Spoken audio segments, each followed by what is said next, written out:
Oke, Assalamualaikum warahmatullahi wabarakatuh. Berjumpa kembali bersama dosen senior. Saudara, berjumpa kembali bersama saya. Ya, hari ini saya akan berbagi tips atau sharing kepada Anda dengan tema yaitu jangan menjadi seorang manajer yang gagal. Ya, saudara, banyak sekali orang-orang ya dalam memimpin sebuah organisasi atau memimpin sebuah perusahaan. Banyak leader-leader, banyak para supervisor atau bahkan seorang manajer, dia gagal dalam mengelola manajemennya. Ya, dia gagal dalam meraih posisinya, dia gagal dalam meraih target perusahaan. Karena apa? Mana seorang manajer itu harus mampu mengkombinasikan antara ilmu ya tentang manajerial dan seni tentang mengelola manusia. Nah, kesalahan-kesalahan itulah yang bisa membuat kegagalan-kegagalan menjadi seorang manajer pada saat berada di sebuah organisasi. Jadi intinya adalah kemampuan kita untuk mengkombinasikan antara ilmu dan seni dalam memimpin. Ya, nah kesalahan-kesalahan apa yang biasa dilakukan dan biasa yang ada di dalam lapangan? Ya, kebiasaan apa yang ada di lapangan dan dilakukan oleh para manajer yang gagal? Yang pertama adalah dia memiliki hubungan yang baik dengan bawahannya. Terlalu baik, misalnya dia merekrut temannya, dia merekrut saudaranya, dia merekrut tetangganya, sehingga dia tidak bisa menilai secara objektif apa yang sudah dilakukan oleh bawahannya. Dia tidak bisa menegur, ya, karena biasanya mereka kalau merekrut orang yang terdekat, misalnya tetangga, saudara, teman, dia sangat kesulitan untuk melakukan peneguran. Dia susah untuk menyalahkan karena terlalu dekat. Dan ini kesalahan pertama. Ya.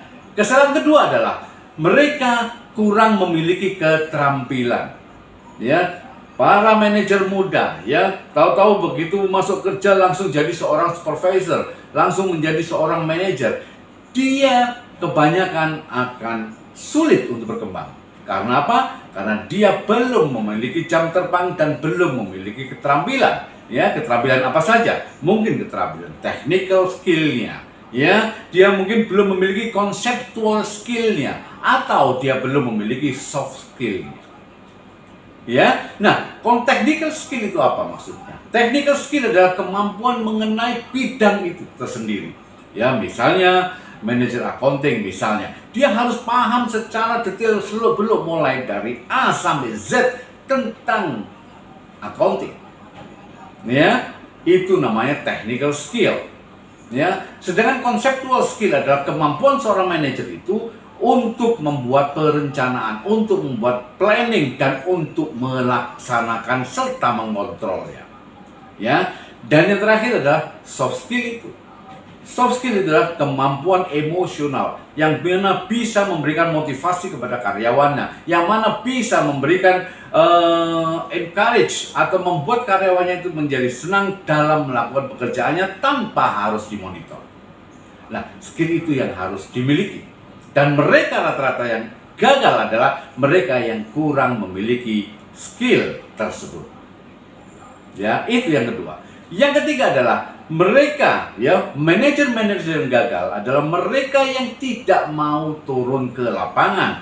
Dia hanya mau menerima laporan dari anak buahnya, menerima laporan dari anak buah yang B dan lain sebagainya. Hanya menerima laporan tanpa bisa melihat, tanpa mau turun ke lapangan. Sehingga untuk mengambil sebuah keputusan sangat salah. Ya, itu yang ketiga. Yang keempat adalah mereka tidak memiliki kemampuan berkomunikasi yang baik. Ya, mereka orang-orang yang gagal, manajer-manajer yang gagal itu dia tidak bisa berkomunikasi yang baik. Dia hanya mau disapa, tidak menyapa. Ya, dia hanya mengatakan pokoknya harus berhasil. Ini hal yang salah. Ya, kita harus bisa mengkomunikasikan. Kita harus bisa berkomunikasi dua arah, menerima masukan dan memberikan saran kepada bawahan kita. Ya, Dan yang kelima adalah kita harus, ya, seorang yang manajer yang gagal biasanya tidak memiliki leadership skill. Dia tidak bisa memberikan contoh, dia tidak bisa memberikan motivasi, dia tidak bisa memberikan guidance dan bagaimana cara mencari solusi apabila ada permasalahan. Ya, dan yang keenam, mereka yang gagal, ya, manajer-manajer yang gagal itu dia tidak bisa mengelola resources, ya, seperti biaya, seperti karyawan, aset dan lain sebagainya. Harus mampu mengelola resources yang ada, yang telah dipertanggungjawabkan kepada manajer tersebut. Ya, dan yang ketujuh adalah seorang manajer yang gagal biasanya tidak mampu mengelola EQ-nya. Dia tidak bisa mengendalikan emosinya.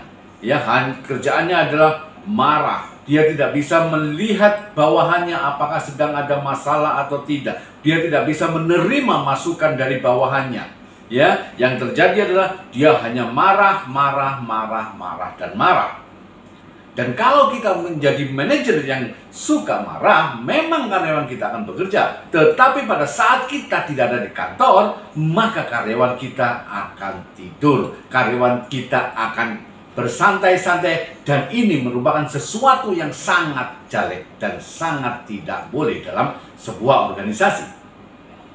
Ya, yang selanjutnya adalah seorang manajer yang gagal. Biasanya dia tidak tegas atau dia sangat lambat dalam mengambil sebuah keputusan. Ya, dia terlalu banyak berpikir karena dia tidak menguasai materi, karena dia tidak menguasai situasi dan kondisi dalam sebuah perusahaan. Oleh karena itu, dia sangat lambat dalam mengambil sebuah keputusan. Ya, dan yang terakhir, manajer yang gagal adalah manajer yang tidak bisa mencapai goals, tidak bisa mencapai tujuan perusahaan, tidak bisa mencapai tujuan yang diharapkan oleh karyawan. Sehingga apa? Sehingga karyawan tidak bisa mensupport dan akhirnya dia menjadi manajer yang gagal. Ya, saudara, semoga ini bisa bermanfaat bagi Anda dan Anda bisa menjadi seorang manajer yang berhasil, bukan manajer yang gagal. Ya, semoga ini bisa bermanfaat dan Anda sukses bersama Dosen Senior Indonesia.